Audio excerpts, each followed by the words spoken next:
Bismillahirrahmanirrahim. Assalamualaikum warahmatullahi wabarakatuh. Alhamdulillahilladzi anzala ala abdihil kitab wa lam yaj'al lahu iwaja qayyimal yundhiru ba'san shadila min ladunhu wa yubashshiral mu'minina alladzina ya'maluna sholihat anna lahum ajran hasana makisina fihi abada. Wassalatu wassalamu ala man kanatil mu'jizatul Qur'an imamuhul Qur'an hujatul Qur'an Sayyidina Habibina Maulana Muhammadin wa ala alihi wa sahbihi wa man sara ala darbihi ila yaumiddin. Amma ba'd. Kita bersyukur kepada Allah Rabbul Izzati, zat yang terus-menerus memelihara kita, menjaga kita, menaungi kita dengan iman dan Islam yang dengannya alhamdulillah kita dipertemukan ya dalam satu majelis ilmu yang sangat indah, majelis yang diberkahi oleh Allah Subhanahu wa taala. Ini merupakan karunia yang terbesar dari Allah Subhanahu wa taala.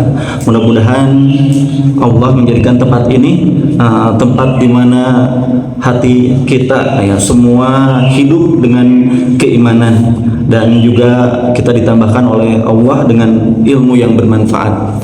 Allahumma anfa'na ma'alamtana wa alimna ma yanfa'una wa zidna ilman. Salawat dan salam semoga senantiasa tercurah dan terlimpah pada uswah kita Nabiullah Muhammad Rasulullah sallallahu alaihi wasallam, pada keluarga, sahabat dan pengikutnya yang setia hingga akhir zaman.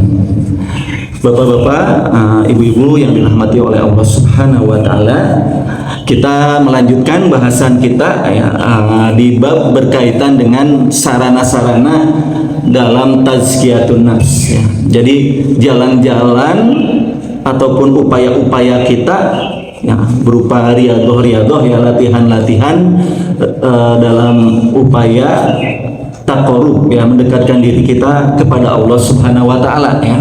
Kita sudah membahas ya bagaimana sholat ya, zikrullah ya. Kita sudah membahas juga ya, kalau tidak salah saum juga pernah dibahas ya. Jadi kita sudah membahas berkaitan dengan bagaimana ibadah-ibadah tersebut ya, itu menjadi jalan bagi kita berkomunikasi ya, dan menghidupkan hati kita, membina hati kita sehingga waktu demi waktu semakin dekat kepada Allah Subhanahu wa taala. Nah, salah satu yang juga penting ya untuk kita jalankan dengan baik ya dalam hidup kita yaitu tilawatul Quran ya, itu adalah membaca Al-Quran. Nah, jadi kita lihat ini menggunakan tilawah ya, tilawatul Quran, bukan qiraatul Quran ya. Nah, jadi ada tilawah, ada qiraah. Nah, apakah sama atau beda antara qiraah dan tilawah? Nah, itu punya perbedaan ya antara qiraah dan tilawah ya. Nah, kalau kita lihat ini dalam surat Fatir ya, nanti pada kesempatan ini kita akan membahas adabnya ya. Ya, alhamdulillah di Masjid Hidayah Ummah ini sudah didawamkan ya untuk tahsinul Qur'annya. Nah, pada kesempatan ini kita akan bahas berkaitan dengan adab-adabnya ya. Baik itu adab secara zahirnya ya maupun secara batinnya. Nah, kita akan ambil ini dari kitab At-Tibyan ya, adab li hamalati fi hamalatil Quran ya. Nah, karya Imam Nawawi rahimahullah ya. Insyaallah kita akan bahas ya berkaitan dengan adab-adab kita dalam membaca Al-Quran tersebut. Nah, sebelumnya ya tadi kita bahas tentang perbedaan antara tilawah dan qiraah. Nah, dalam surat Fatir ya nanti bisa disimak ya, surat Fatir ayat 29 ya sampai 30. Allah Subhanahu wa taala berfirman, a'udzu billahi minasyaitonir rajim. Innalladzina yatluna kitaballah. Sesungguhnya orang-orang yang yatluna kitaballah. Ini menggunakan yatlu ya. Yatluna bukan yaqrauna. Nah, jadi orang-orang yang membaca kitab Allah Al-Qur'an ya, wa aqamus sholata, dan ia mendirikan ya mereka mendirikan sholat, wa anfaqu mimma razaqnahum, dan mereka menginfakkan dari sebagian hartanya, siron wa alaniyatan, baik secara sembunyi-sembunyi atau terang-terangan, yarjuna tijaratan la tabur. Nah, mereka melakukan hal itu tiada lain karena mengharapkan perniagaan yang tidak akan merugi gitu ya. Liwafiyahum ujurahum wa yazidahum min fadlihi innahu ghafurun syakurun. Nah, agar Allah menyempurnakan kepada mereka pahala mereka dan menambah kepada mereka dari anugerahnya. Sesungguhnya Allah Maha Pengampun lagi Maha Mensyukuri. Nah, jadi ini adalah karakter dari orang-orang yang beriman itu. Salah satunya itu adalah yatluna kitab Allah. Nah, mereka senantiasa ya, selalu menggunakan fiil mudhari ya. Nah, fiil mudhari itu kata kerja untuk menjelaskan sekarang atau akan datang. Nah, jadi orang-orang yang selalu yatluna kitab Allah. Nah, bukan yaqra'una, tapi yatluna. Nah, yatluna itu kalau qiraah dari qara'a, yaqra'u qira'atan. Nah, kalau tilawah dari tala yatlu gitu ya. Nah, tilawatan. Qiraah, qara'a, iqra itu membaca ya. Nah, membaca, tapi membaca itu bisa dipahami atau tadi kan membaca itu macam-macam gitu ya. Kita baca buku misalnya ya, membaca bisa jadi membaca itu dengan memahami pelan-pelan dengan hikmat gitu ya. Nah, bisa jadi membaca itu adalah dengan perlahan dihayati ya, kata demi katanya, kalimat demi kalimatnya, paragraf gitu ya, sehingga dia menemukan petunjuk gitu, menemukan ilmu di dalamnya. Nah, tilawah itu adalah yatlu dari tala, itu salah satunya itu mengikuti, artinya itu dalam bahasa Arab. Nah, mengikuti. Apa yang dimaksud dengan mengikuti? Berarti mengikuti betul-betul makna demi maknanya. Nah, jadi orang-orang yang selalu membaca, menelaah gitu ya, memahami dengan pelan makna demi makna gitu dalam ayat-ayat Al-Qur'an. Nah, ini jadi tilawah itu maknanya adalah bagaimana itu lebih dalam dari makna qiraah. Nah, ini salah satu jalan yang sangat ampuh gitu, dan memang manusia itu kan oleh Allah Subhanahu wa taala dalam suatu tafsir disebutkan ya, kenapa surat Al-Alaq ya disebut surat Al-Alaq, dan itu adalah wahyu yang pertama kali turun, dan perintahnya adalah Iqra bismi rabbikal ladzi khalaq, adalah membaca. Nah, dalam tafsir itu dikatakan al-alaq itu bergantung gitu ya. Nah, walaupun tadi kan zigot gitu kan diartikan ya, al-alaq suatu yang bergantung. Nah, salah satu yang saya baca dalam tafsir, al-alaq itu dimaksudkan juga dengan qiraah, dengan Al-Quran itu manusia itu punya ketergantungan gitu, yang tidak bisa dipisahkan. Jadi penciptaan manusia itu juga adalah seiring dengan ruh dia dalam hidup di muka bumi itu, yaitu Al-Quran. Nah, maka perintah yang pertama diturunkan pun adalah Iqra bismi rabbikal ladzi khalaq gitu. Adalah perintah untuk membaca, walaupun di situ Iqra ada objeknya enggak dalam surat Al-Alaq. Iqra, bacalah oleh kalian. Iqra, bacalah. Maaf, bacalah gitu ya. Olehmu gitu ya. Iqra. Di situ tidak ada maf'ul bihnya ya, tidak ada objeknya kan? Apa yang harus dibaca? Nah, disebutkan dalam kaidah kalau tidak disebutkan objeknya, tandanya dia adalah umum.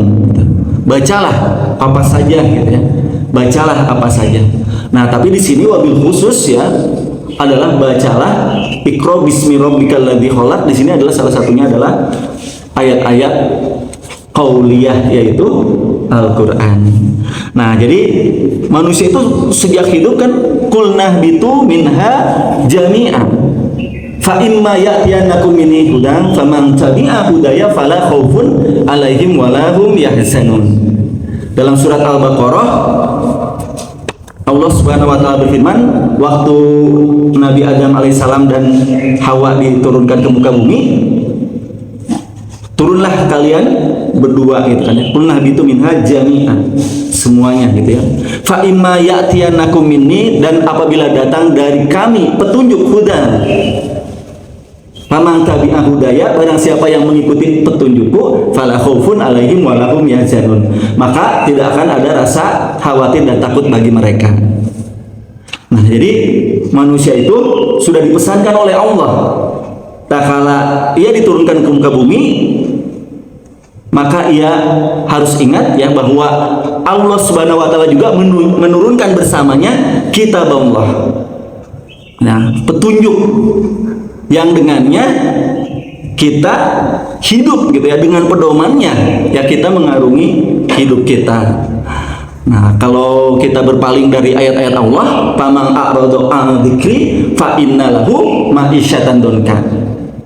Barang siapa yang berpaling dari dzikri, mengingatku, salah satunya adalah memahami Al-Qur'an. Ya, terus juga menjaga Al-Qur'an dalam hidupnya, mengamalkannya.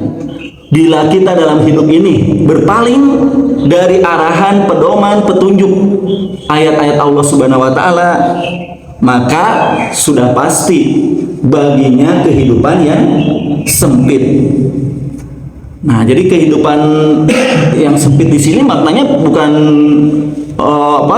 bermakna dalam tafsir gitu ya, bukan makna hanya kemiskinan dan lain-lainnya ya. Jadi bisa jadi sejahtera, maju gitu ya. Nah, tapi sebetulnya ia dalam ketidakbahagiaan yaitu dalam menjalani kehidupannya. Nah, oleh karena itu ya dalam tazkiyatun nafs, salah satu yang terpenting yang harus kita dawamkan itu adalah tilawah Quran. Ya, yang harus kita terus riyadhah ya, latih. Kita memiliki program yaitu tilawah Quran, tilawah yaumiyah ya, tilawah harian gitu ya. Nah, karena ini dari asar ya, dari Abdullah bin Mas'ud.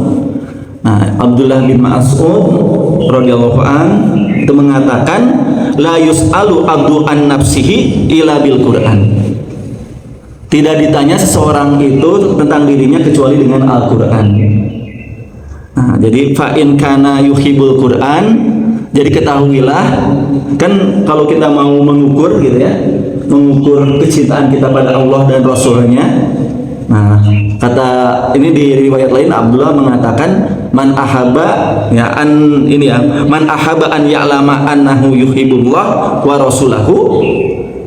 Ingin tahu nggak kita apakah kita cinta pada Allah dan Rasulnya? Nah, caranya bagaimana? Fal yangdur ya, maka lihatlah. Fa in kana yuhibbul Quran fa huwa yuhibbullaha wa rasulahu. Jadi kalau dia mencintai Al-Qur'an, maka sesungguhnya dia mencintai Allah dan Rasulnya. Nah, jadi kalau kita ingin melihat diri kita apakah kita mencintai Allah dan Rasulnya, jalannya kata Abdullah ini ya, dan juga dalam redaksi lain disebutkan dari Abdullah bin Mas'ud, lihatlah interaksinya dengan Al-Qur'an ya, dengan ayat-ayat Allah.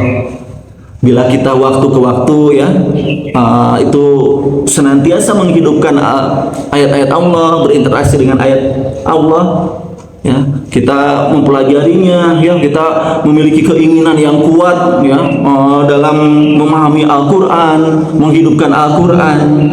Nah, itu adalah tanda dari kecintaan pada Allah ya. Nah, kita masuk ke bahasan selanjutnya ya. Nah, jadi itu ya mukadimah ya dalam buku ini ya, disebutkan dalam keutamaan membaca dan menghafal Al-Qur'an ya. Jadi innalladzina yatluna kitaballah. Nah, di sini disandingkan sarana-sarananya yaitu membaca Al-Qur'an wa aqamus shalah, dan menegakkan salat. Nah, ini jalan-jalan yang tidak boleh kita lewatkan. Ya, bila kita ingin menuju Allah Subhanahu wa taala ya. Terus wa anfaqu mimma razaqnahum ya. Nah, ini adalah jalan dalam tazkiyatun nafs. Nah, Bapak-bapak dan ibu-ibu yang dirahmati oleh Allah Subhanahu wa taala, orang-orang kafir gitu ya. Orang-orang kafir bahkan menyadari kan ya, sangat menyadari bahwa kekuatan umat Islam itu letaknya ada pada Al-Quran sebagai pedoman hidupnya. Makanya di Al-Quran dikatakan walladzina kafaru, dan orang-orang yang kafir ya, nah mereka berkata kan ya, la tasma'u lihadal Quran qalu gitu ya, mereka berkata janganlah kalian mendengarkan Al-Quran ini, falghaw fi gitu ya, buatlah al-ghaw itu hiruk pikuk keramaian gitu. Jadi kalau zaman dahulu, kalau Rasulullah SAW yatluna membacakan ayat-ayat Allah, maka orang-orang kafir membuat keriuhan gitu. Falghaw fi la'allakum, agar kalian menang gitu ya, agar kalian dapat mengalahkan mereka gitu. Nah, jadi orang kafir itu memahami ya sampai saat ini ya, mereka menyadari bahwa kekuatan umat Islam itu letaknya ada pada Al-Quran. Nah, maka mereka tidak ridho gitu ya kalau kaum muslimin ini dekat dengan Al-Quran, hidup dengan Al-Quran. Makanya mereka membuat falghaw gitu ya, hiruk pikuk. Nah, hiruk pikuknya dengan jalan macam-macam gitu ya. Hiruk pikuk dengan jalan modern, bukan dengan sahutan tepuk tangan gitu ya, tapi dengan teknologi ya, dengan kesibukan dengan jet-jet ya, dengan berbagai bentuk hiburannya ya, hal-hal yang laguahnya ya, yang sehingga kita lebih tertarik ya, karena syahwat kita itu lebih tertarik dengan yang menyenangkan mata dan syahwat kita daripada yang menyenangkan rohani kita gitu. Nah, oleh karena itu mereka ya, menjauhkan umat Islam itu salah satunya dengan falghaw fi, dengan berbagai kesibukan yang akhirnya kita lupa untuk memahami ayat-ayat Allah ini ya.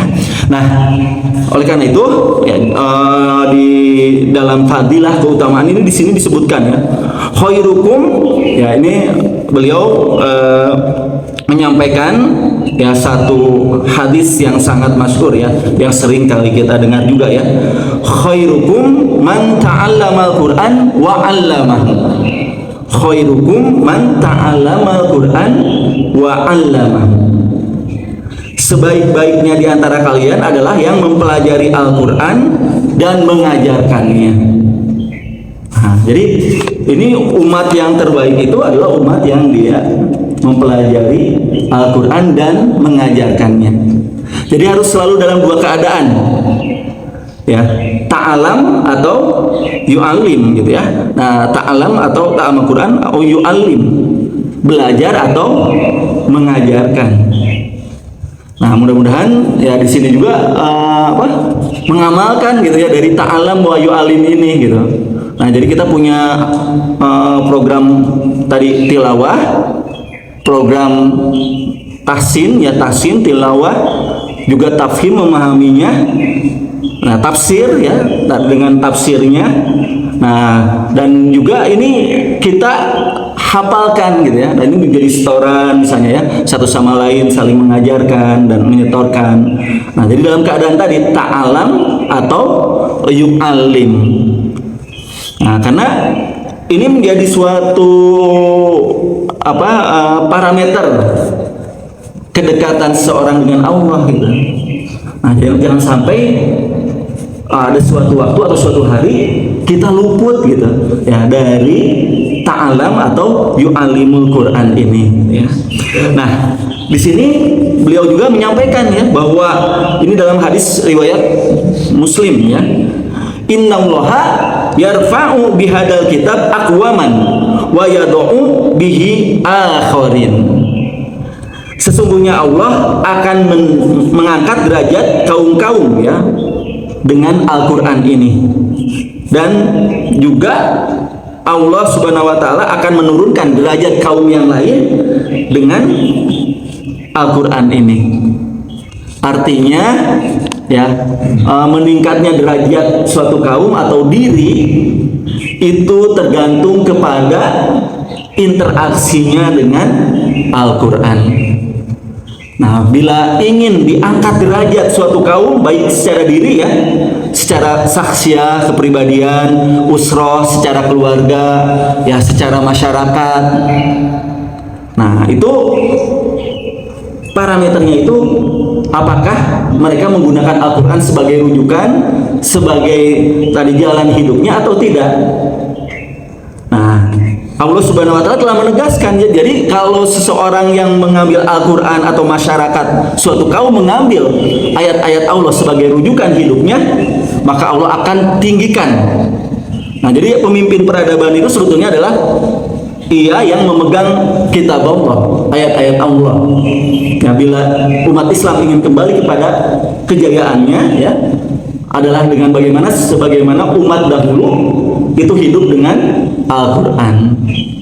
Nah, oleh karena itu Bapak-bapak dan Ibu, mudah-mudahan kita senantiasa terus ya menguatkan interaksi kita dengan Al-Quran ini ya.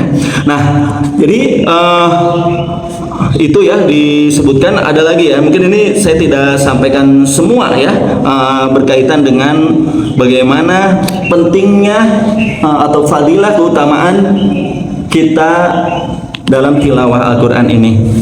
Nah, ini hadis riwayat Bukhari Muslim ya.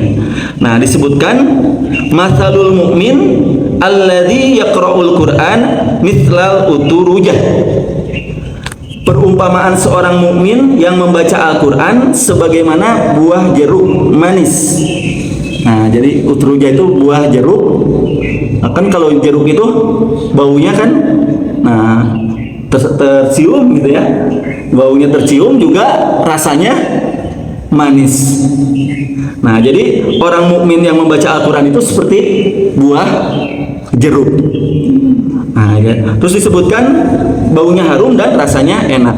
Nah, perumpamaan seorang mukmin yang tidak membaca Al-Quran, ia mukmin tapi tidak membaca Al-Quran, bagaikan buah kurma. Nah, kurma itu kalau dari segi wanginya, ketika kurma kan tidak ada wanginya gitu ya, tapi rasanya enak gitu ya. Nah, bagaikan buah, dia tidak memiliki aroma tetapi rasanya manis. Perumpamaan orang munafik yang membaca Al-Quran bagaikan minyak wangi. Nah, ini bagaikan minyak wangi, baunya harum tetapi rasanya pahit. Nah, perumpamaan orang munafik yang tidak membaca Al-Quran bagaikan berata wali. Berata wali itu kan sudah mati, tidak memiliki aroma, pas dimakan juga pahit gitu ya. Nah, oleh karena itu kemanisan seorang mukmin itu ya akan dirasakan ya, bagaimana tatkala ia dalam hidupnya membaca ayat-ayat Allah Subhanahu wa taala ya, dan juga ia dalam hidupnya mengamalkan ayat-ayat Al-Qur'an tersebut. Nah, terus ya, ini di sini dalam bab berkaitan dengan fadilah juga disebutkan ya, ini dalam hadis riwayat Muslim ya. Kan kalau kita melihat kepada amalan-amalan kita ya, kepada kebaikan yang kita lakukan, ketaatan kepada Allah, dan kalau kita melihat kepada kemaksiatan kita, kira-kira kita akan selamat enggak ya Bapak Ibu tatkala kita di yaumil kiamah kelak gitu ya, di yaumil hisab, di yaumil hasr. Nah, kalau kita melihat kembali pada diri kita dan amalan-amalan kita, itu rasanya ya berat kita untuk ya selamat dari api neraka gitu ya, dan untuk mendapatkan surga Allah Subhanahu wa taala. Nah, tapi Allah Subhanahu wa taala telah menyediakan satu harapan bagi kita semua ya, kalaulah berat kita dengan itu semua, nah kita berharap dari syafaat ya. Dan syafaat terbesar itu adalah syafaatul uzma ya, dari Rasulullah Sallallahu Alaihi Wasallam. Ya, kita berharap ini menjadi jalan rahmat kasih sayang Allah kepada kita semua gitu. Terlepas dari keburukan, dari kelemahan diri kita gitu ya. Nah, kita memohon ya kepada Allah agar salah satu jalan rahmat Allah itu dengan syafaat nanti di yaumil qiyamah. Nah, syafaat itu banyak ya, ada apa? Syafaat dari saudara juga kan, dalam hadis riwayat Bukhari, saudara satu sama lain juga nanti akan menjadi penolong ya bagi saudaranya yang lain ya. Nah, salah satunya juga yang jadi penolong, nah dalam hadis riwayat Muslim, Iqra'ul Qur'an, bacalah oleh kalian Al-Quran, fa innahu ya'ti yaumal qiyamah, karena sesungguhnya ia akan datang nanti yaumal qiyamah. Bayangkan di saat kita tidak bisa meminta tolong kepada dulu yang mungkin jadi backing atau apa di dunia gitu ya, tidak ada lagi yang bisa kita mintai pertolongannya saat itu gitu ya.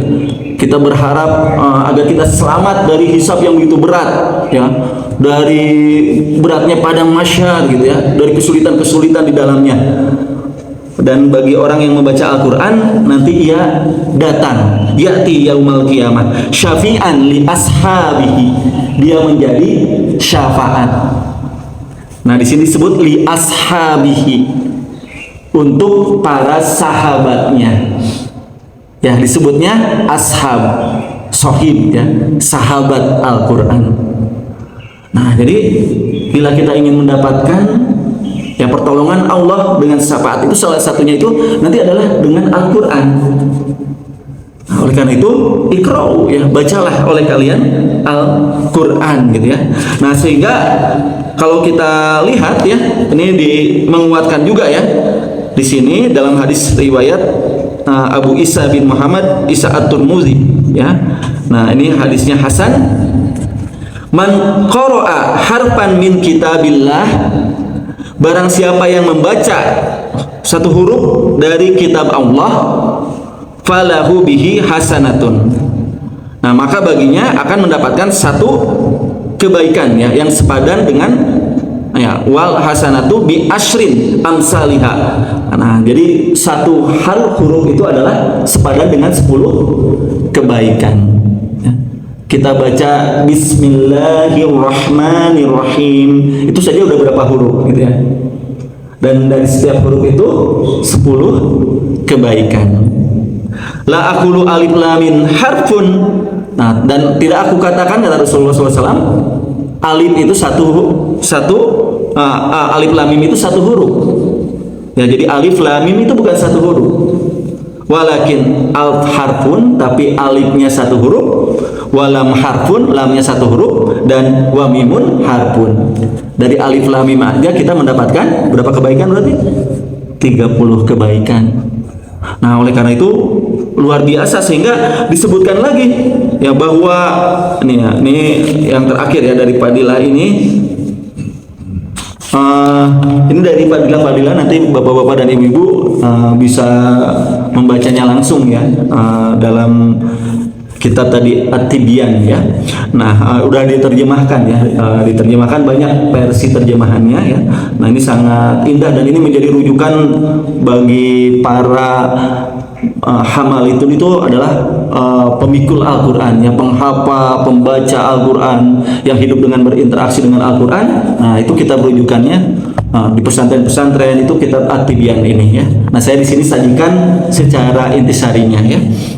Nah, ini yang terakhir ya dari fadilah ini, kita lihat ini dalam di sini Imam Ad-Darimi ya meriwayatkan dengan sanadnya dari sahabat Abdullah bin Mas'ud radhiyallahu an Nabi sallallahu alaihi wasallam, Iqra'ul Qur'an, bacalah oleh kalian Al-Qur'an, fa innallaha ta'ala la yu'adzibu qalban wa iyal Qur'an. Nah, ini yang sangat memotivasi kita semuanya ya. Di sini disebutkan bacalah Al-Quran karena sesungguhnya Allah Ta'ala tidak akan menyiksa ya, la yu'adzibu qalban, hati yang wa'iyal Qur'ana, ia memperhatikan Al-Quran. Wa inna hadal Qur'an ma'dabatullah, Dan sesungguhnya Al-Quran adalah jamuan dari Allah. Paman dakhala fihi bahwa amina wa man ahabal Quran pal yubshir gitu ya. Nah, barang siapa yang memasuki jamuannya maka akan mendapatkan keamanan. Dan barang siapa yang mencintai Al-Quran maka berilah kabar gembira kepadanya. Nah, ini sebagai motivasi ya, fadilah-fadilah ya dalam kita membaca Al-Quran. Nah, dalam menyelesaikan ini kita mungkin pelan-pelan saja ya, karena memang banyak sekali di sini adab-adab yang harus kita perhatikan dalam membaca Al-Quran. Nah, nanti kita coba selesaikan ya beberapa poin saja ya, nanti insya Allah kita sambung di pertemuan berikutnya ya tentang adab dalam membaca Al-Quran ini. Nah, kita masuk ke adab membaca Al-Quran ya, setelah tadi kita membahas tentang menyelesaikan bab berkaitan dengan fadilahnya ya. Nah, ini ada adab-adab ya. Jadi Al-Quran itu sudah pasti ia punya pengaruh, punya athar namanya. Al-Quran itu kalau disebut obat kan kadang-kadang ini tuh obatnya manjur nggak gitu kan ya? Ini obat tuh manjur nggak? Nah atau misalnya penyakitnya yang salah gitu ya, atau misalnya cara meminumnya yang salah gitu ya. Harusnya misalnya dosisnya dan lain-lainnya salah, takarannya salah. Nah, Al-Quran ini sudah jelas kan, ia kalamullah. Ia sudah jelas punya athar, pengaruh kepada hati dan diri manusia. Nah, tapi kalau ia tidak punya pengaruh, mengapa nih? Saya sudah membaca Al-Quran. Nah, tapi ia tidak memiliki pengaruh kepada hati kita, kepada kecintaan kita kepada Allah, kepada adab dan perilaku kita. Nah, maka salah satunya adalah mungkin ada satu hal ya, yang kita luput dalam cara kita berinteraksi dengan Al-Quran ini. Nah, salah satunya itu adalah adab. Kan adab itu qoblal ilm kan ya, kan pelajarilah kan ya adab ya. Nah, pelajarilah adab maka tafhamul ilma, engkau akan memahami ilmu. Nah, ini adab-adab dalam tilawah pun harus kita tegakkan gitu ya, agar kita mendapatkan cahaya pancaran dari petunjuk-petunjuk ayat-ayat Allah Subhanahu wa taala. Nah, ini adab-adabnya kita lihat ya. Nah, ini beberapa saja. Yang pertama gitu ya, pasal yang pertama dalam adab membaca Al-Quran. Jika hendak membaca Al-Quran ya, sudah semestinya seseorang terlebih dahulu untuk membersihkan mulutnya ya dengan siwak ya, atau sikat gigi atau selainnya ya. Jika memilih memakai siwak, hendaknya pilihlah yang terbuat dari kayu arak ya, kayu siwak. Nah, dan boleh juga apabila memakai kayu-kayu selainnya ya, yang intinya adalah membersihkan ya giginya gitu ya. Nah, ini adab yang sangat penting ya, terutama di dalam hadis kan, kalau kita bangun malam ya, bangun malam salah satunya itu adalah adabnya menggosok gigi kan ya, siwak. Nah, kalau kita lihat salah satu dari mengapa ya kita melakukan yang demikian, karena waktu kita qiyamul lail ya membaca ayat-ayat Allah, di saat itu di belakang kita ada siapa? Ada malaikat ya. Nah, kita harus merasakan ya kan, ya ayyuhal muzammil qumil laila illa qalila ya nisfahu aw inqus minhu qalila aw zid alaihim warattilil qur'ana tartila. Nah, jadi peradaban Islam dibangun pertama adalah dengan dekatnya para sahabat dengan Al-Quran, dengan perintah tadi ya ayyuhal muzammil di surat Al-Muzammil ya. Dan ternyata qiyamul lail itu di situ ada warattilil qur'ana tartila. Bacalah Al-Quran dengan tartil. Nah, di saat itu ada malaikat yang di belakang kita, yang semakin kita membacakan semakin mendekat kepada kita gitu ya, dan semakin mendekatkan dirinya ke mulut kita gitu ya. Nah, kan malaikat itu senang pada wangi-wangian gitu ya. Nah, oleh karena itu tadi bersiwak ya, dan sambil di sini dalam kitab At-Tibyan ini kita berdoa waktu kita menggosok gigi ini. Allahumma barik li fi ya arhamar rahimin ya. Nah, jadi kita sambil berdoa ya, Allahumma barik li fihi. Allahumma barik li fihi ya arhamar rahimin.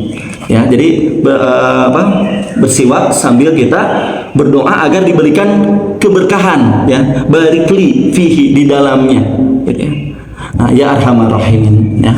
Nah, jadi Al-Quran ini kalamullah yang tidak bisa kita dekati dengan hanya mengandalkan akal, gitu ya, mengandalkan satu semangat saja, tapi ruh kita pun harus kita kaitkan, gitu, dengan ketergantungan kita pada Allah, dengan keberkahannya. Nah, salah satunya adalah tadi bersiwak, ya, sambil berdoa, gitu ya. Nah, yang kedua disebutkan di sini, orang yang membaca Al-Quran disunahkan dalam keadaan suci. Nah, ya, jadi ia disunahkan, ya, karena ia akan membaca kalam Allah, ya, dan tidak menyentuhnya kecuali orang yang disucikan.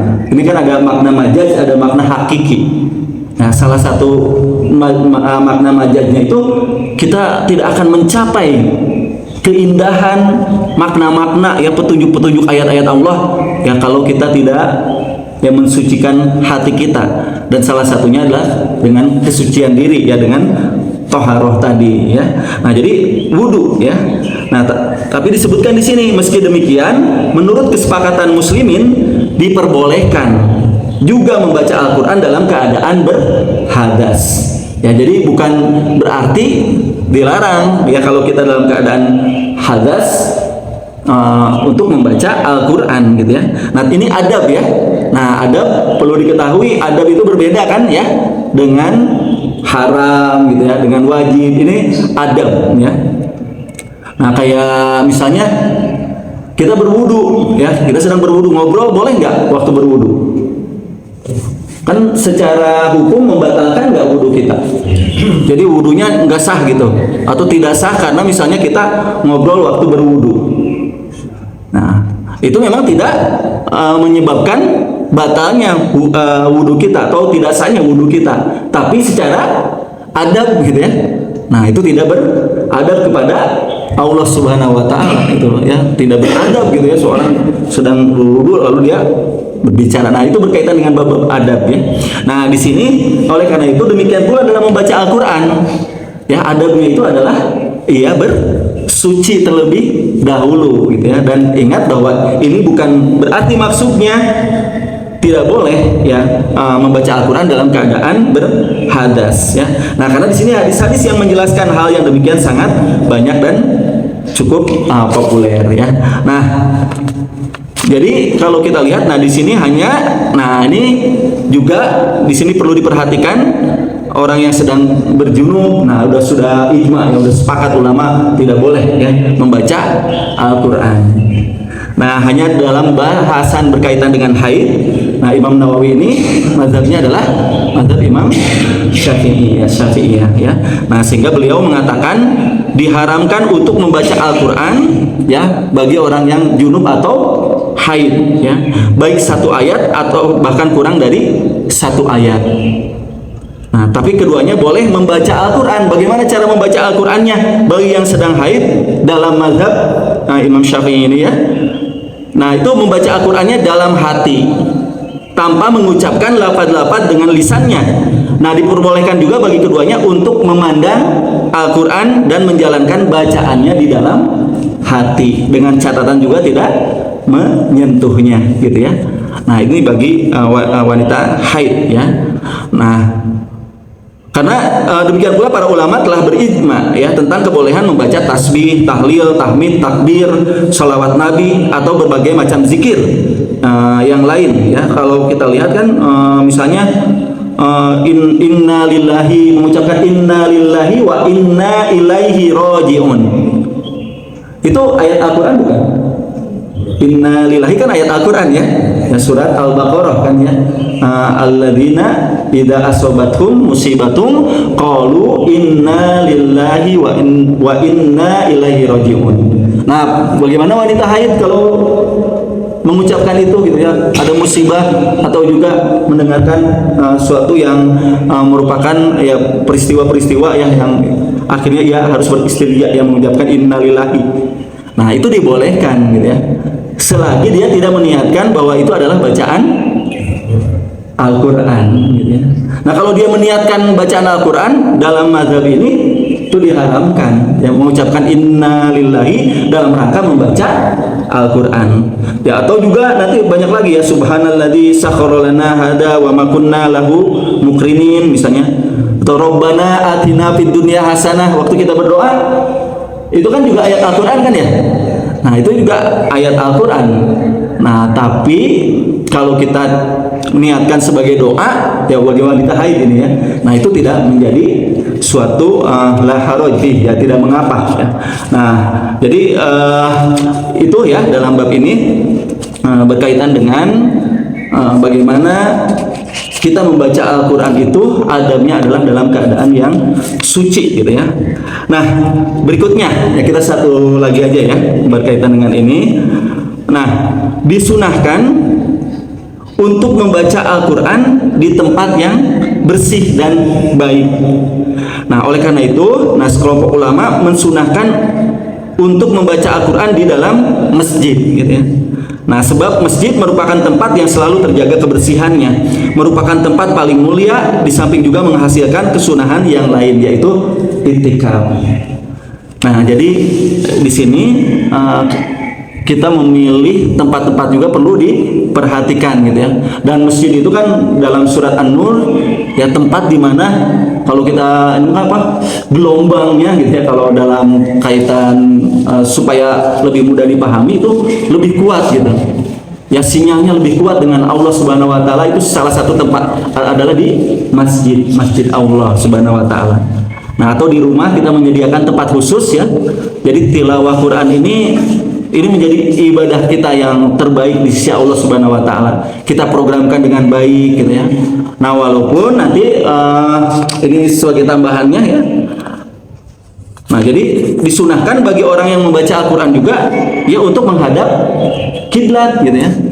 Nah, jadi membaca Al-Quran juga sunahnya ya itu adalah menghadap kiblat ya. Dalam hadis disebutkan khairul majlis mastuqbila bihil kiblah.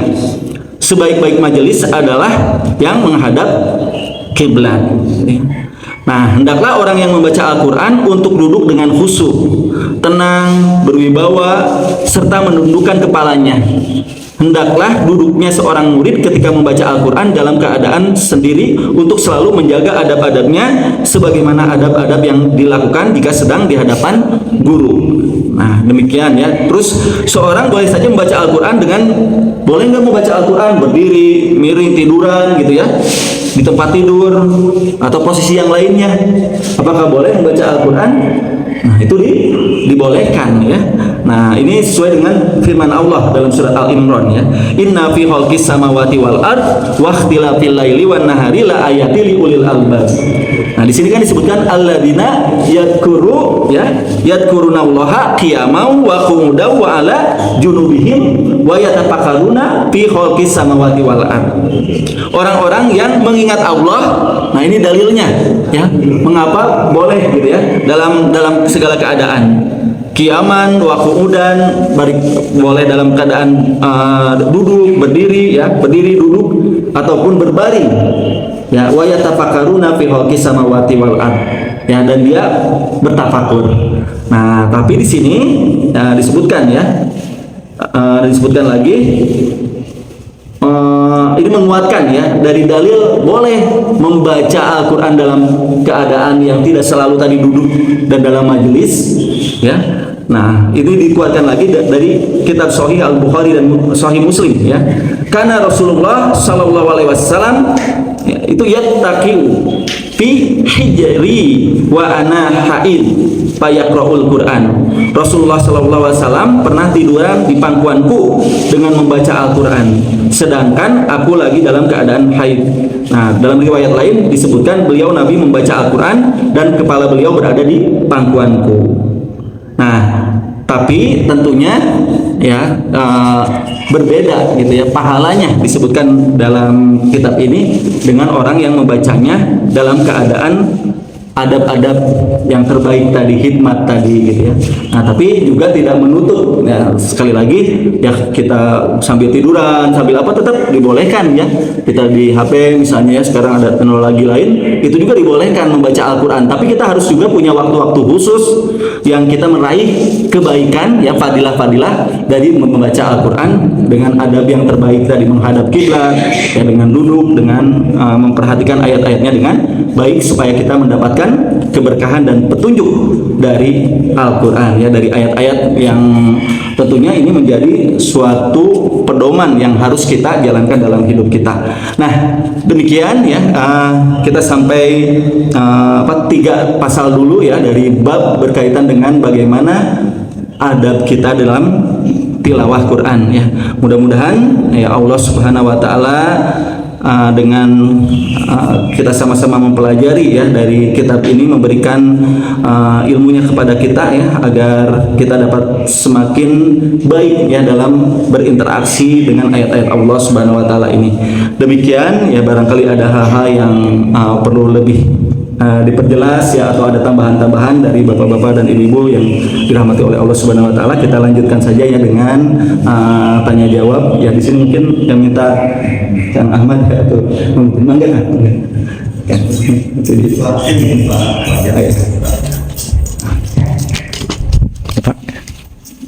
Nanti minta tolong Kang Ahmad dipilih.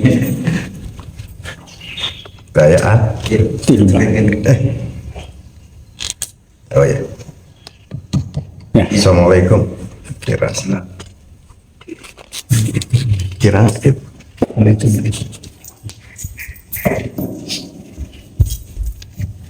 Assalamualaikum warahmatullahi wabarakatuh. Pak Ustadz, ini sebelum masuk ke masalah azab baca Al-Quran, dalam Allah berfirman di dalam Al-Quran mengenai bacaan ini ada disebut dengan yatsluna ya, yatsluna kitab, ada juga Iqra'ul Quran. Tadi Pak Ustadz sudah jelaskan ternyata memiliki kandungan makna yang berbeda antara kata yatsluna sama Iqra' itu ya. Kalau yatsluna itu dengan pendalamannya, kalau Iqra' itu hanya bacaan. Nah, tapi dalam hal yatsluna kitab terus Iqra'ul Quran, apakah ini ada perbedaan nih kitab dengan Quran gitu ya? Sebab kalau kita mempelajari mengenai legal drafting Pak, untuk sistem kodifikasi ya, yang dimaksud dengan kitab itu adalah kumpulan aturan-aturan yang sudah disusun secara sistematis ya. Ada kitabnya, ada babnya, ada pasalnya, ada ayatnya. Seperti Quran kan, ada juznya, ada suratnya, ada ayatnya. Itu kitab. Tetapi Allah juga menyebutkan Quran. Nah, memang kalau dilihat dari segi sistematik legal drafting, penyebutan Quran itu lebih tepat daripada kitab, karena pada saat Rasulullah menerima firman Allah itu masih dalam bentuk Quran, masih tercecer di lembaran-lembaran itu ya, belum menjadi kitab. Tapi Allah sudah menyebutkan dalikal kitabu, itu kitab, itu baca kitab, padahal belum tersusun, karena kitab baru disusun pada saat para sahabat ya, mulai Umar, Utsman itu. Nah, ini mungkin bisa Pak Ustadz penjahitinya memberikan pencerahannya gitu. Kemudian yang kedua mengenai adab dalam membaca Al-Quran. Membaca Al-Quran ini yang dimaksud apakah membaca kitab Al-Quran atau membaca Quran? Kalau membaca Quran itu bisa tanpa kitab kan? Lagi sholat kita baca Al-Fatihah, itu kan Quran. Nah, kemudian baca dalam HP juga itu kan Quran, gitu ya. Nah, yang harus punya wudhu itu yang mana ini? Apakah kita ketika kita membaca dalam sebuah kitab Al-Quran atau mushaf ya, atau membaca Al-Quran tanpa mushaf, gitu kan? Karena itu kalau membaca tanpa mushaf kan bisa dibaca bisa kapan saja. Mungkin juga dalam keadaan tidak berwudu misalnya gitu, di kendaraan atau di mana lagi. Nah, keharusan atau disyaratkan gitu ya untuk suci atau toharo atau katakanlah wudhu itu, apakah ketika membaca Quran dalam kitab Quran atau membaca tanpa mushaf gitu ya. Nah itu satu lagi apa tadi ya? Ya itu aja dulu lah. Assalamualaikum warahmatullahi wabarakatuh. Ya. Bismillahirrahmanirrahim. Syukran wa jazakallah khairan katsiran Kang atas pertanyaannya ya. Dan ini pertanyaan yang sangat penting ya. Mudah-mudahan Allah Subhanahu wa taala menjadikan amal soleh ya, dan dengan pertanyaan ini kita semakin memahami ya dari bahasan kita pada kesempatan ini. Ya, bismillahirrahmanirrahim. Ya, jadi ada dua pertanyaan ya yang menarik ya. Pertama berkaitan dengan Alkitab ya, dengan Al-Quran. Nah, itu bagaimana sebetulnya gitu ya, Alkitab, Al-Quran gitu ya. Dan juga tadi pengertian dari membaca gitu ya. Nah, membaca itu itu apa? Alkitab dengan harfan, bilharfin dengan tulisan-tulisan, ataukah yang dimaksud dengan membaca itu ya bentuknya tidak harus selalu dengan membaca mushaf gitu ya.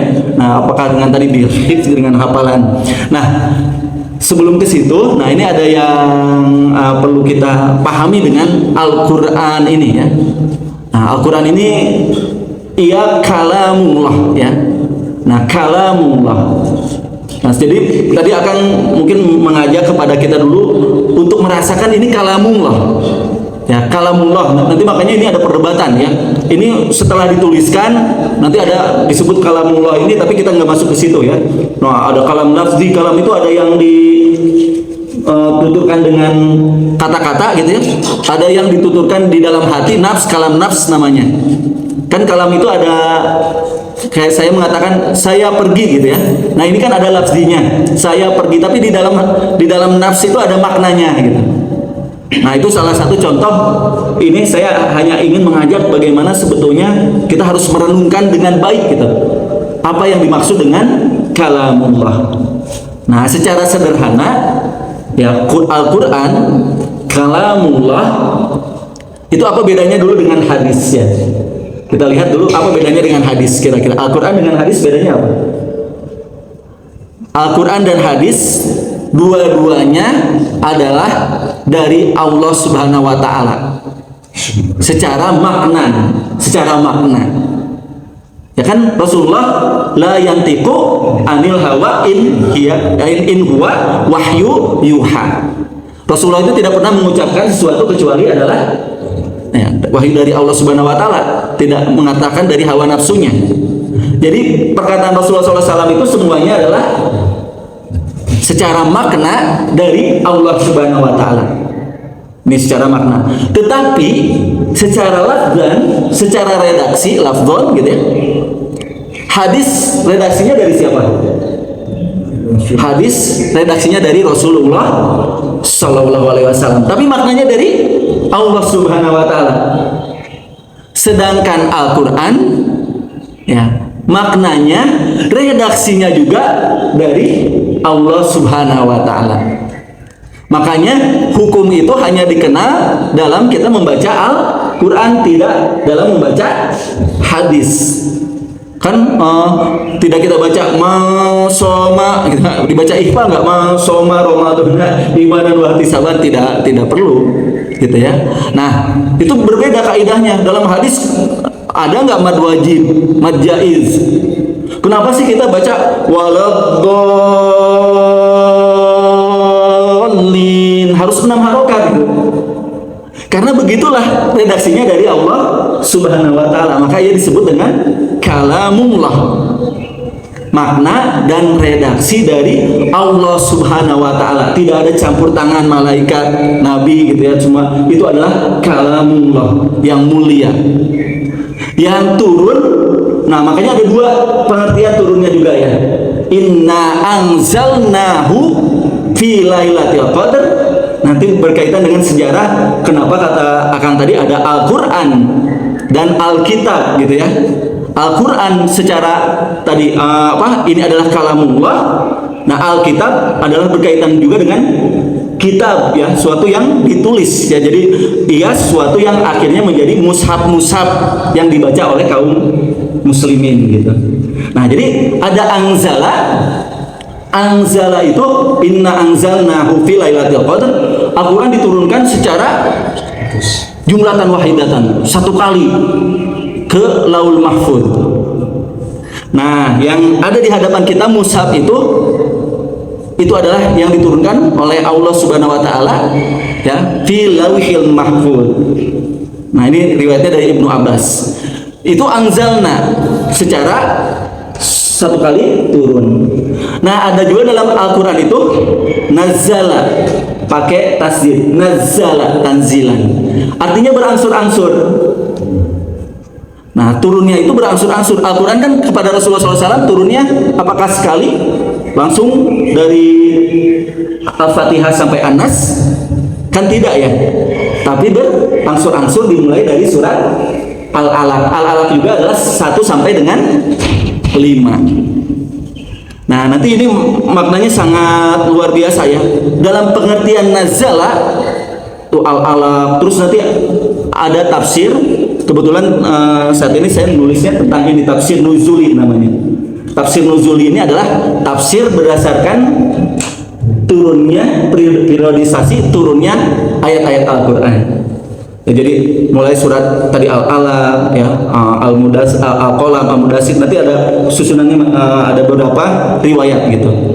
Nah, itu ada suatu proses gitu ya, turunnya secara berangsur-angsur. Dan dahulu sahabat itu menghafal Al-Qur'an itu maknanya bukan hanya dalam makna fi hifdi, itu di dalam tulisan-tulisan. Al-Alaq turun ya, turun surat Al-Alaq. Selain dihafal fi sudur, di dalam hati para sahabat, juga sebagian sahabat yang ia bisa menulis itu dituliskan ya. Dituliskan dalam ada tulang, ada dalam batu gitu ya. Ada menuliskan, sahabat itu punya mushaf-mushaf yang dalam tulisan-tulisan tadi. Nah, tapi kalamullah itu betul bukan tulisan tadi. Al-Qur'an itu adalah bukan maksudnya kalamullah itu ya, itu adalah sesuatu yang ada di sudur dan juga ada dalam sutur gitu ya, dalam tulisan-tulisan sahabat. Nah, sehingga ya dikumpulkan kan ya di zaman Abu Bakar Siddiq, terus yang berlanjut ya Utsman bin Affan gitu ya, dan dia akhirnya menjadi mushaf-mushaf.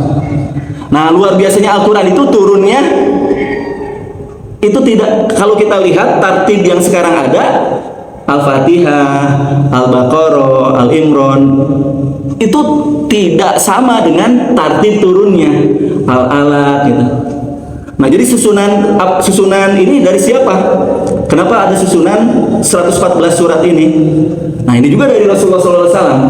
Setiap kali ayat turun, Rasulullah SAW dalam hadis memerintahkan sahabat ya, tuliskan ini hadhil ayat ba'da, nah setelah ayat ini, letakkan setelah ini, letakkan setelah ini, dituliskan sehingga tersusunlah. Nah, jadi dari hal ini kita pahami Al-Qur'an ya, ada makna ya, secara makruh yang dibaca Al-Qur'an itu ayatun bainatun fi sudur alladzina amanu, yang ada yang di dalam hati manusia, yang makanya makna Al-Qur'an itu sangat luas sebagai kalamullah gitu ya, Al-Qur'an gitu ya.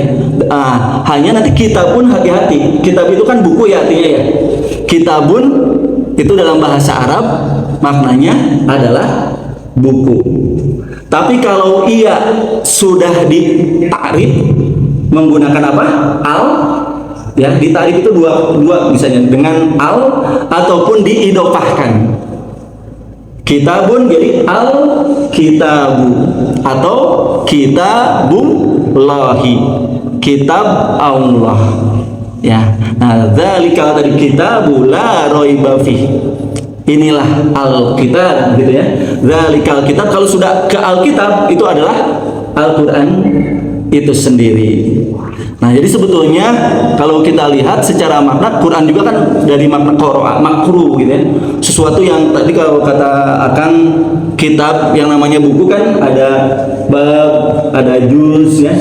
Nah, nanti sebetulnya Quran pun itu sebetulnya luar biasa ya. Nanti susunannya dari muqaddimah, kenapa ada Al-Fatihah sebagai umul kitab. Nah, nanti ada tafsir namanya tafsir asas ya, atau tafsir ada tafsir lagi, biasanya tafsir munasabah ya. Dulu waktu di S2 saya mempelajari tafsir Al-Biqai. Tafsir Al-Biqai itu tafsir yang munasabah tadi kan. Jadi ternyata rangkaian Al-Qur'an itu indah gitu. Ya, kalau kita baca itu satu susunan yang kenapa Al-Fatihah, Al-Baqarah, bahasan Al-Baqarah coba kita lihat. Nah, itu indah. Nah, jadi kesimpulannya ya, kita lihat memang Al-Qur'an itu kalau dalam ini kajian, kalau dalam ilmu kalam luas gitu ya. Nah, jadi tadi yang ini Quran itu bukan harfannya, bukan hurufnya.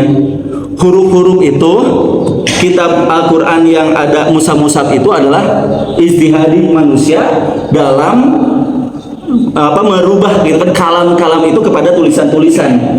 Dan tulisan itu kan berubah-ubah enggak? Yang kita baca sekarang ya mushaf Madani misalnya, Madinah ya. Mushaf Madinah itu dengan yang ditulis oleh Utsman bin Affan, yang mushaf yang dulu ditulis sama enggak secara teksnya? Dulu ada harokatnya enggak? Enggak ada harokatnya ya. Dahulu ditulis dengan tidak ada harokatnya, dan tulisannya itu ditulis dengan ia mengakomodasi qiraah sab'ah. Jadi semua qiraah qori bisa menggunakan mushaf yang ditulis oleh Utsman bin Affan radhiyallahu anhu. Itu luar biasanya mushaf tersebut gitu ya. Kan kayak Maliki Yaumiddin, kan Maliki Yaumiddin. Di qiraah lain Maliki Yaumiddin, tidak maknya tidak panjang. Mengapa tulisannya akhirnya tidak mim alif gitu ya? Karena kalau ditulis mim alif Malik, nanti yang punya qiraah Maliki Yaumiddin tidak bisa membaca dengan mushaf itu. Nah, mushaf Utsmani ini adalah mushaf yang bisa mengakomodasi dari qiraah lain untuk menggunakannya. Sehingga kan yang lain mushaf-mushaf akhirnya dibakar itu dan digunakan mushaf Utsmani ini. Nah, sekarang kita membaca Al-Qur'an sudah disediakan harokatnya gitu kan ya. Sudah ada harokatnya, dan apalagi sekarang sudah berwarna lagi kan ya. Quran itu udah berwarna kan ya, warnanya wah ini udah matobi kapan kita panjang pendek ifa, dan sekarang lagi sudah ada i'rabul Quran. Nah, itu adalah upaya-upaya istihadi manusia ya dalam kaitan sebetulnya kalamullah itu adalah kalam yang tadi dia luas maknanya, ayatum bainatum fisuduril ladina amanu gitu ya.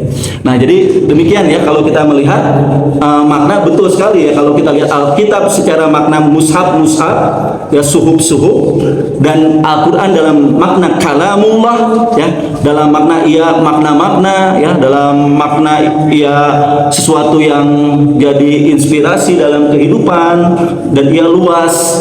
Nah, makanya nuzulul Quran itu disebutkan sampai sekarang itu harus terus turun ya, bahkan kepada diri kita gitu ya. Nuzulul Quran itu adalah ayat-ayat yang terus memberikan inspirasi kepada hati kita gitu ya.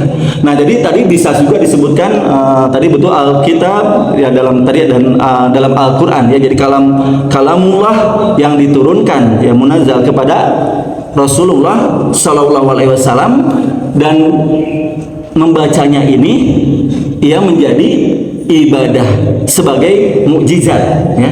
Al-Qur'an kan gitu ya definisinya yang secara sederhananya ya, ia kalamullah. Nah, adapun kitab Alkitab tadi itu adalah suhuf dalam kaitan ia membentukan ya ijtihad ya umat manusia ya dalam kaitan menjadikan itu dalam huruf-huruf gitu ya, huruf-huruf dan tulisan-tulisan ya, tulisan-tulisan yang pada substansinya ya itu ada pada kalamullahnya ya, bukan tadi Alkitab itu sendiri. Nah itu ya yang pertama. Nah terus yang kedua berkaitan yang dimaksud perintah tadi ayat lu ya. Nah dalam ayat tadi yang dimaksud dengan Iqra bismi rabbikal ladzi khalaq, atau dalam hadis Iqraul Quran, bacalah, itu sebetulnya seperti apa gitu ya. Nah memang membaca Al-Quran itu ada dengan tadi ya tilawah di mushaf, tilawah dengan mushaf, ataupun tilawah bil hifdi, tilawah dengan hafalan. Kedua-duanya itu ada masuk dalam perintah membaca dalam ayat ataupun hadis gitu. Nah, jadi boleh saja ya kita tadi membaca sambil rebahan, boleh dengan mushaf ataupun dengan hifzi, dengan hafalan. Nah, tapi kan kesini sebagai salah satu bentuk penjagaan kita ya, kadang-kadang kan hafalan itu kan kadang-kadang kalau lemah dan lain-lainnya kita membutuhkan misalnya murojaah yang mengingat-ingat kembali, yaitu dengan mushaf. Jadi kedua-duanya dibenarkan gitu kan. Jadi perintah-perintah Allah berkaitan dengan membaca Al-Quran di dalam Al-Quran dan hadis itu meliputi dua makna, baik membacanya dengan mushaf ya, maupun membacanya dengan hifzi, dengan hafalan ya. Wallahu a'lam bishawab gitu kan. Baca oh wudu ya, oh iya betul. Nah ini terus kalau begitu, nah ini sangat baik juga ya. Bagaimana kalau tadi kan wudu ya? Nah wudu sekali lagi bersuci itu adalah adab dalam membaca Al-Quran, bukan berarti menjadi larangan. Nah akhirnya kita kalau misalnya tadi di angkot atau mungkin kalau di apa sekarang ini ya, di bus atau di pesawat ya, atau di mana ya, kita tidak punya wudhu, tapi kita ingin murojaah kan, ya, ingin membaca Al-Quran dengan hifzi, itu dibolehkan gitu ya. Tadi ini adab saja ya, kita usahakan itu adalah dalam kita memiliki wudhu gitu dalam membaca Al-Quran.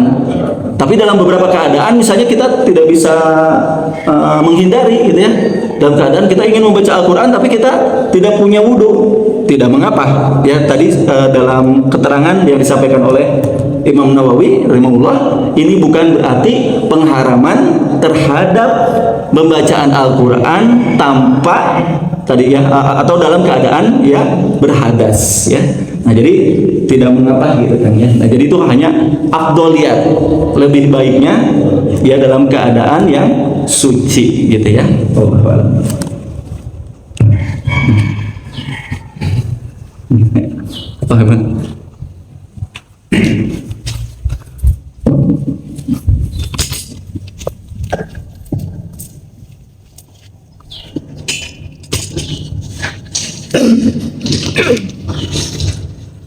Satu saja mungkin tentang perbedaan penafsiran surat Al-Waqiah 79 itu ya, yang la yamassuhu ilal mutahharun.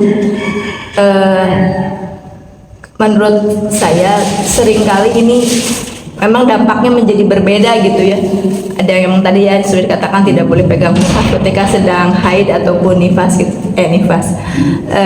junub Nah, ketika kita mengambil penafsiran bahwa ilal mutahharun itu pada malaikat, sebetulnya kan menjadi tidak ada lagi boleh membaca tapi dalam hati, atau boleh membaca tapi nggak boleh dipegang. Jadi macam-macam gitu ya itunya, aturannya gitu.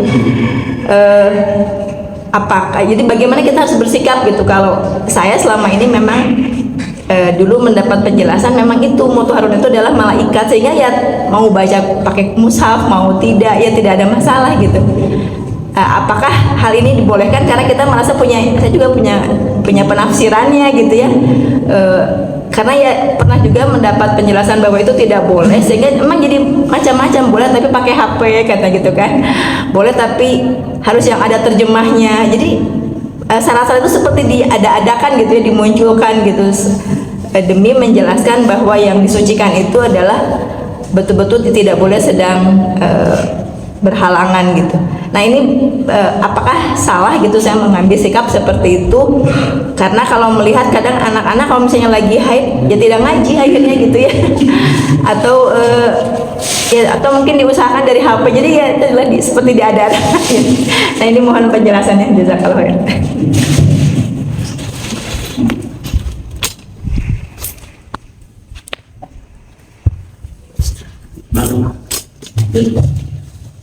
Ya. Bismillahirrahmanirrahim. Ya, syukran wa jazakallahu khairan katsiran. Nah, ini pertanyaan yang penting juga ya bagi kita, dan ini memang suatu hal yang sering dibicarakan ya. Jadi bagaimana la yamassahu illa mutahharun ya, tidak menyentuhnya kecuali orang yang suci gitu ya. Nah, dalam kaitan ini memang ada ikhtilaf ya ulama dalam melihat ayat ini, dan ini akan berpengaruh, kan ini termasuk ke tafsir ayatil ahkam ya, tafsir ayat-ayat hukum. Nah, nanti menafsirkan tidak menyentuhnya kecuali orang yang disucikan, itu memang ada dua pendapat gitu. Ada pendapat pertama, ia adalah pendapat hakiki ya. Hakiki itu ya itu, jadi berarti tak kalau mau menyentuh Al-Quran itu ia tidak boleh dalam keadaan tadi junub, haid. Kalau junub sudah jelas ya dalam ayat Al-Quran sudah ijma gitu ya, ulama mengatakan tidak boleh kita membaca Al-Quran. Nah, jadi ia menafsirkan secara makna yang jelas gitu ya. Jadi tidak boleh menyentuhnya kecuali orang yang disucikan, itu berarti orang yang ia misalnya tidak punya wudu ya, yang tidak boleh gitu membaca tadi, yang haid, yang junub. Nah, mazhab ini adalah mazhab yang ketat seperti yang dipegang oleh mazhab Syafi'i ya. Nah, Imam Syafi'i seperti yang dituliskan oleh Imam An-Nawawi ini. Nah, Imam Syafi'i itu sangat ketat dalam kaitan membaca Al-Quran bagi orang yang tadi, maka ia tadi berwudu gitu ya, itu sangat dianjurkan. Nah, itu satu pendapat. Nah, pendapat yang kedua mengatakan ini maknanya majaz gitu, bukan hakiki. Maksud di sini tidak menyentuhnya kecuali mutahharun itu adalah kitab yang ada di Lauh Mahfuz. Nah, tidak menyentuhnya kecuali malaikat gitu. Mutahharun itu adalah malaikat. Dan ada lagi mengartikan secara majaz itu adalah tidak akan mendapatkan kedalaman makna-makna dari Al-Quran, pelajaran-pelajaran Al-Quran kecuali yang suci hatinya gitu. Nah, ini majaz, sehingga ia lebih longgar dalam kaitan tadi ya, orang yang haid ya, itu dalam misalnya berinteraksi dengan ayat-ayat Al-Quran. Nah, jadi nanti Imam Malik, nah makanya kalau di pesantren-pesantren sekarang ya, yang bermadzhab Imam Syafi'i tapi tetap mengambil akhirnya karena ketatnya madzhab Imam Syafi'i, tapi secara praktikal itu susah ternyata ya, kan menjaga hafalan itu susah. Para wanita haid kalau misalnya ia tidak boleh menyentuh Al-Quran, membaca Al-Quran, bagaimana hafalannya? Itu akhirnya di pesantren-pesantren mengambil solusinya itu, walaupun pesantren itu bermadzhab Syafi'i, ia mengambil mazhab Imam Malik yang membuat kelonggaran gitu. Yaitu dibolehkan bagi seorang yang tadi sedang hafid Quran, mempelajari Al-Quran, untuk membaca Al-Quran walaupun ia dalam keadaan haid gitu ya. Nah, ulama kontemporer dan juga ada nanti itu lebih melonggarkan lagi. Nah, sehingga karena maksudnya tadi yang dimaksud dengan tidak menyentuhnya itu bukan makna hakiki gitu ya. Jadi boleh-boleh saja ya. Ini banyak ya, misalnya Tarjih Muhammadiyah ya, ataupun banyak ulama-ulama yang kontemporer memberikan fatwa ya. Kalau tidak salah ya di beberapa mazhab juga udah memberikan kelonggaran dalam kaitan tadi orang yang haid dan lain-lain. Yang tadi ya, kalau yang ia tidak punya wudu tadi sudah dijelaskan ya, ia tidak masalah, tapi yang mungkin ini yang penting tuh yang haid. Nah, jadi mana yang diyakini itu diserahkan kepada masing-masing. Yang jelas ini ada ikhtilaf dan dua-duanya punya kekuatan hujahnya gitu ya. Walaupun kalau saya lihat memang kayaknya berat ya ibu-ibu atau wanita untuk meninggalkan Al-Quran tak kala haid ya. Tapi solusinya tadi Imam Syafi'i mengatakan baca Al-Qurannya di dalam hati ya. Dalam Imam Nawawi tadi baca Al-Quran dalam hati ya, dan tidak menyentuhnya gitu. Kalau mau berpegang pada mazhab Imam Syafi'i ya. Nah, tapi tadi kalau ternyata ada mazhab lain yang membolehkan ya untuk baca Al-Quran ya, terutama nanti pengajar TPA, TK gitu ya. Nah, ini solusi-solusi seperti apa? Nah, ada yang melonggarkan gitu ya dengan pendapat tadi gitu ya. Wallahu a'lam bishawab. Mungkin ya mungkin demikian ya dari bahasan-bahasan ini. Mudah-mudahan Allah Subhanahu wa taala menjadikan pertemuan ini ya pertemuan yang menjadi sebuah hasanah kebaikan tatkala kita berjumpa dengan Allah Subhanahu wa taala. Alhamdulillahirabbil alamin, hamdan na'imin, hamdan syakirin, hamdan yu'ti ni'amahu wa yukafi mazidah. Ya Rabbana lakal hamdu wa lakal syukur kama yanbaghi li jalali wajhika wa 'azimi sultanik. Ya Allah ya Rahman ya Rahim ya Aziz ya Jabbar ya Mutakabbir, la nuhsi sana'an 'alaika anta kama asnaita 'ala nafsika ya Allah. Allahumma sholli 'ala Muhammad wa 'ala ali Muhammad kama shallaita 'ala Ibrahim wa 'ala ali Ibrahim innaka Hamidum Majid. Allahumma arhamna bil Qur'an, Allahumma arhamna bil Qur'an, Allahumma arhamna bil Qur'an. Barakallahu lakum bil Qur'anil azim, nafa'ani wa iyyakum bima fihi minal ayati wa dzikril hakim. Aqulu qouli hadza astaghfirullaha li wa lakum wa billahi taufiq wal hidayah. Wassalamualaikum warahmatullahi wabarakatuh.